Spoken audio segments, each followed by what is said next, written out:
Hi, I'm Marcus. I work for the Warlord Games customer service team, also in charge of the Warlord Games tournament team, even though I'm absolutely rubbish at most games.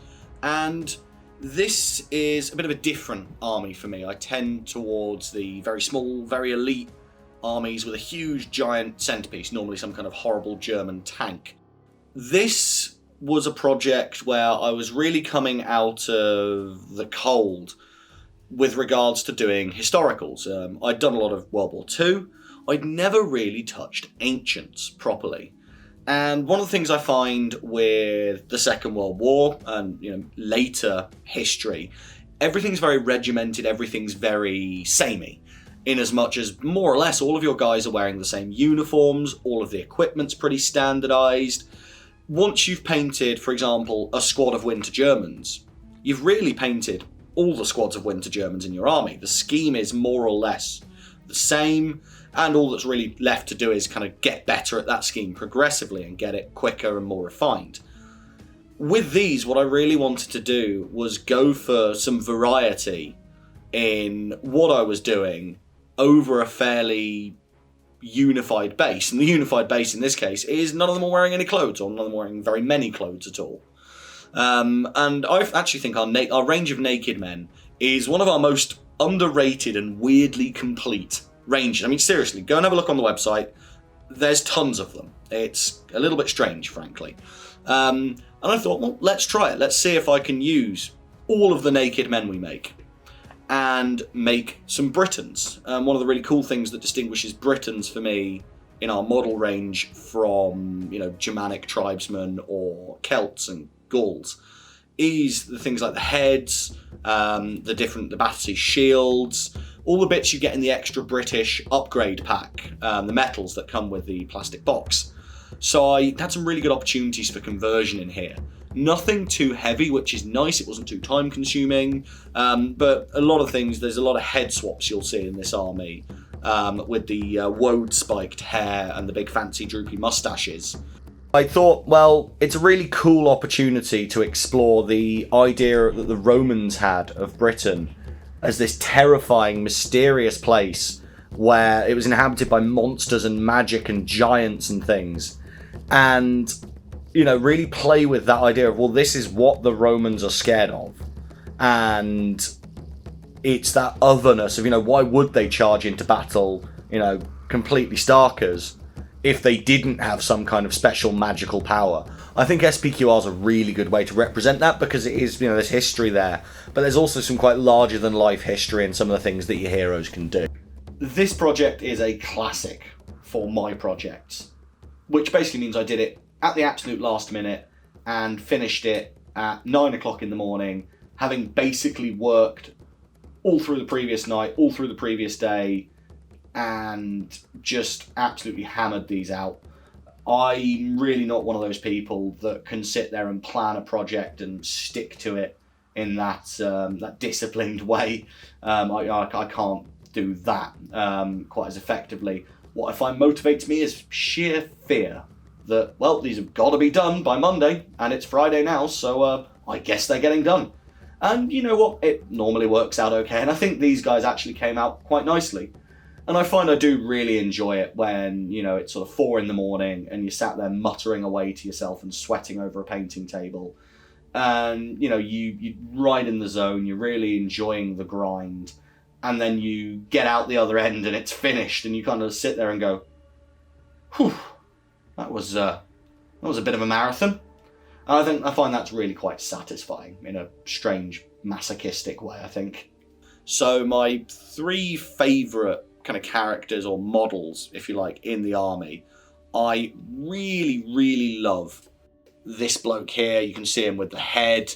He's got blood still dripping from it. He's got a really threatening pose. You can imagine him stood on a rock at the edge of a forest, hurling down a severed Roman head in front of the legions as they march into this trap in a misty wood somewhere in, I don't know, the Midlands, I guess. But him I love. He's just a generic bod. I've actually got 2 of him. Each unit has a head-holding man. The other guy I really like is my secondary hero, who occasionally pulls double duty as the leader for my slingers.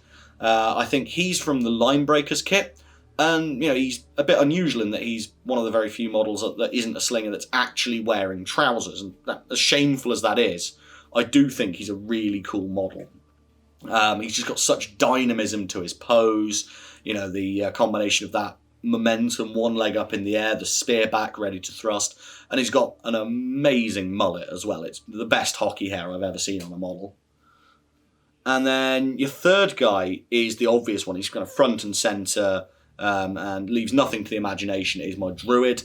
He is probably my favourite model in the entire range. He's just a really intimidating model who's not really doing much and, well, not really wearing anything at all. And you can really, going back to that theme of mystery and a bit of folk horror, you can imagine him standing on a rock in the mist as the rest of his army just kind of looms out of the woods behind him. Just because he's so different. So the rest of this army I actually picked up basically a couple of weeks before the project started. I got all the bits together and then, they did nothing for 2 weeks while I procrastinated.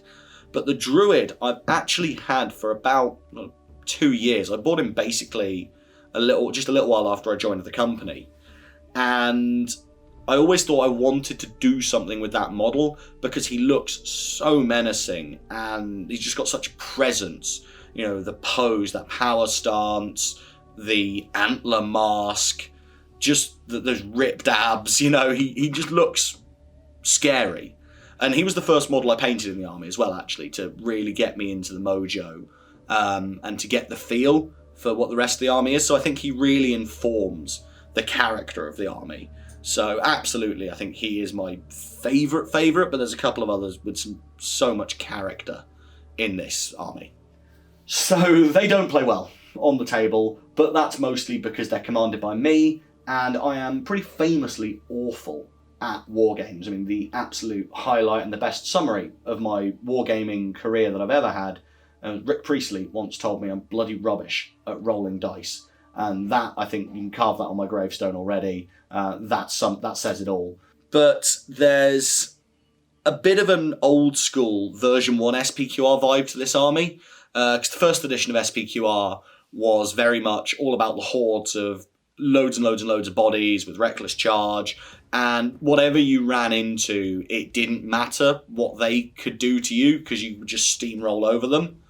With SPQR, the revised edition, what you really run into now is the importance of armour and staying power in protracted melees.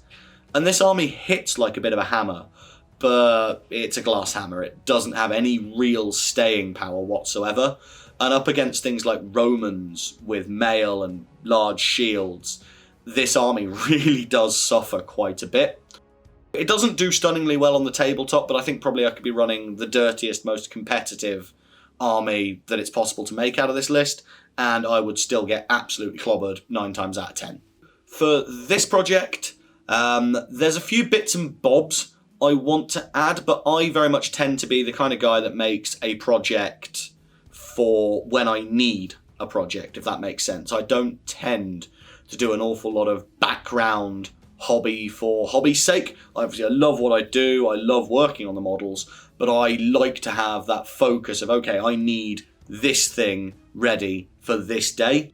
When we do some more SPQR things in and around Warlord, I do want to add to this, and I think the first thing I am going to add, I've got some War Dogs at home that didn't make it into the final cut of this army list. So I want to finish off those War Dogs because they're, for me, very iconic for the Britons. And I would also quite like to add some chariots as well. Perhaps give my hero, Terminal Ballistics, a chariot. I think that would be a really cool addition. And his model already actually looks, quite dynamic. I could see him being posed on top of a chariot. So all I'd really need to do is just get another one of him, paint another one of him, and instead of having him on a base, have him in the chariot. So I think that'd be a nice, easy way to add a centerpiece to the army as well.